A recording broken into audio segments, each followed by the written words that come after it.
بڑا حج پہ آنے کو جی چاہتا ہے، بلاوا اب آئے گا کب یا الہی، بلاوا اب آئے گا کب یا الہی، میں مکے میں آؤں مدینے میں آؤں، بنا کوئی ایسا سبب یا الہی، بنا کوئی ایسا سبب یا الہی۔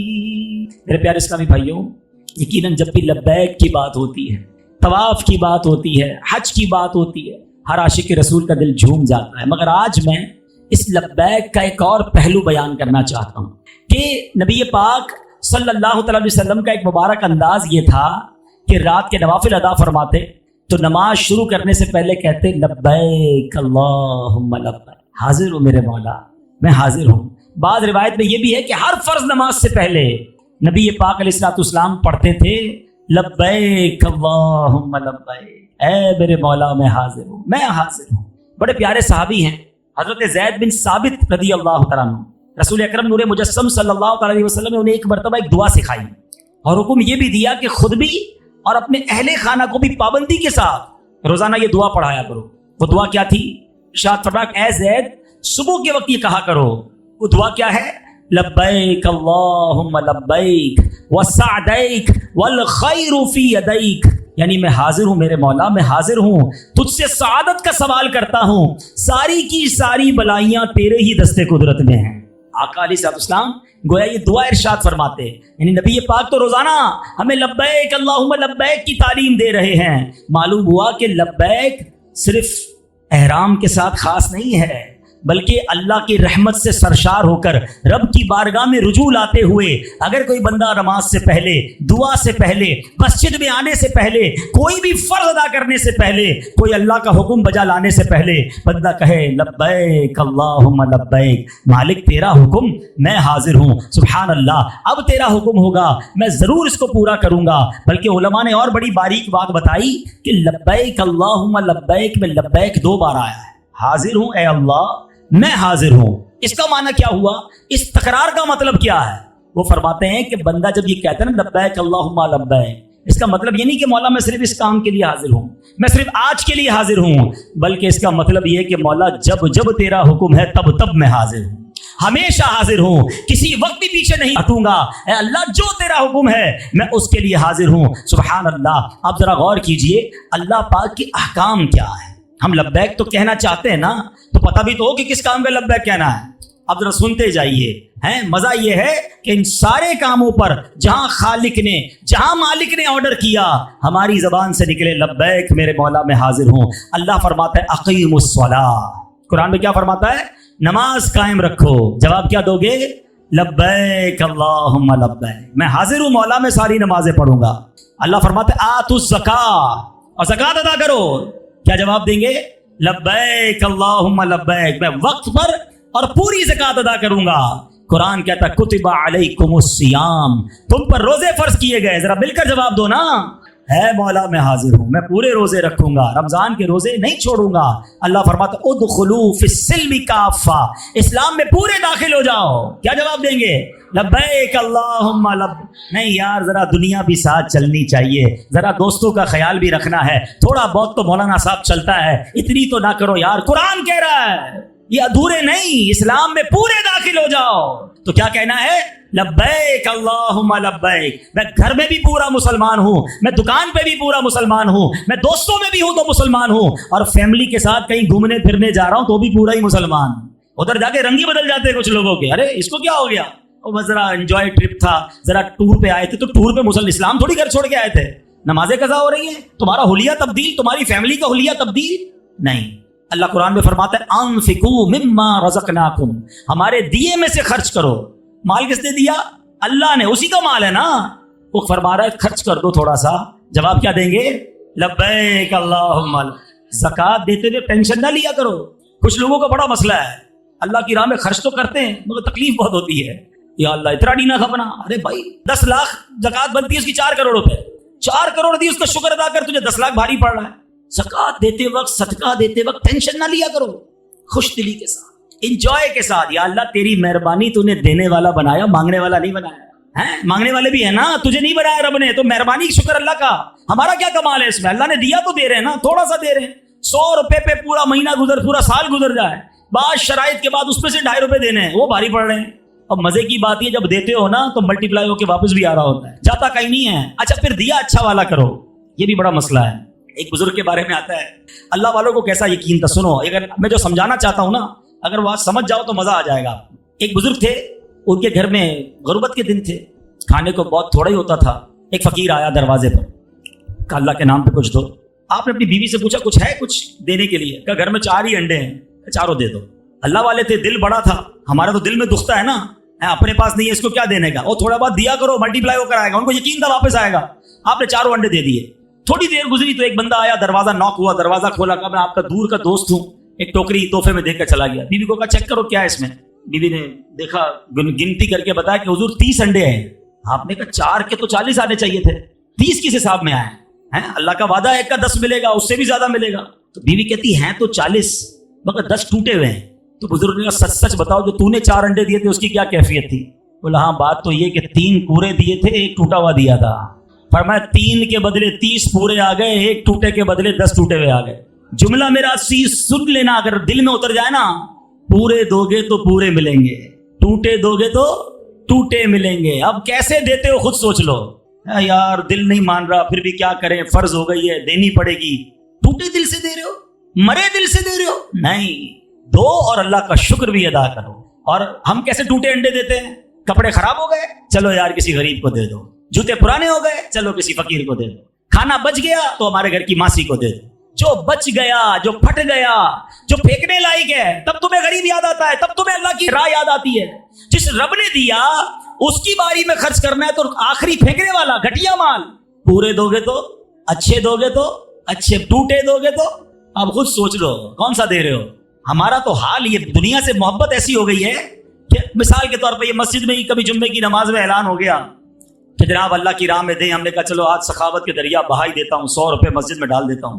پرس نکالا, 100 روپے کے 2 نوٹ ہیں پرس میں, ایک کڑک والا اور ایک پرانا سا پھٹا ہوا بھی ہے تھوڑا سا. سچ بتاؤ کون سا مسجد کے ڈبے میں ڈالتے ہیں؟ وہ کڑک والا 102 روپے کا نہیں ہے, وہ بھی 100 کا ہے, یہ بھی 100 کا ہے. اللہ کی راہ میں دینا ہے نا یار, یہ بارو کٹی ہو جاؤ, یہ نکال دو. کیوں؟ میرے رب کی راہ میں دے رہا ہوں, یہ سب سے اچھا والا نوٹ میں دوں گا.